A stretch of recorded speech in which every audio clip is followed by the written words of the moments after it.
Rodina teda nakoniec dnes v noci definitívne dorazila do Košíc. Bola to naozaj strastiplná, fyzicky, no najmä psychicky veľmi náročná cesta, ktorú podľa slov mamičky malá iba 3,5-mesačná Rebeka zvládla ešte lepšie ako dospelí, teda absolútne excelentne. Rodina teda strávi Vianoce pokope. Teraz je to už definitívne isté. Vzhľadom na ich bezpečnosť sme ale v danom čase ešte nemohli informovať presnejšie o tom, kde sa rodina nachádza, pretože tento návrat domov by mohol byť ohrozený a mohli by mať v zahraničí možno problémy so zákonom.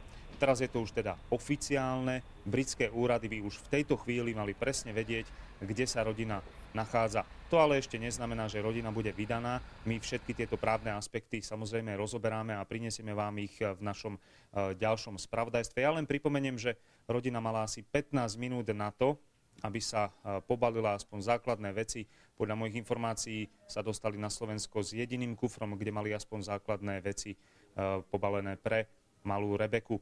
Prvé kroky tejto rodiny by mali viesť samozrejme k pediatrovi a potom by mali kontaktovať slovenskú sociálku, teda sociálnych pracovníkov v Košiciach, ktorí by sa mali samozrejme za nich postaviť v prípade, že by vážny záujem prejavila britská strana, teda britské úrady, ktoré doslova na nich poľovali, pretože ako náhle sa dozvedeli, že nie sú doma, tak policajná akcia sa začala a po celej Británii spozornili policajti, dokonca na letiskách prehľadali odlety slovenských lietadiel a vypytovali sa na túto rodinu. Teraz je teda rodina v bezpečí, pokope a Vianoce strávi spolu.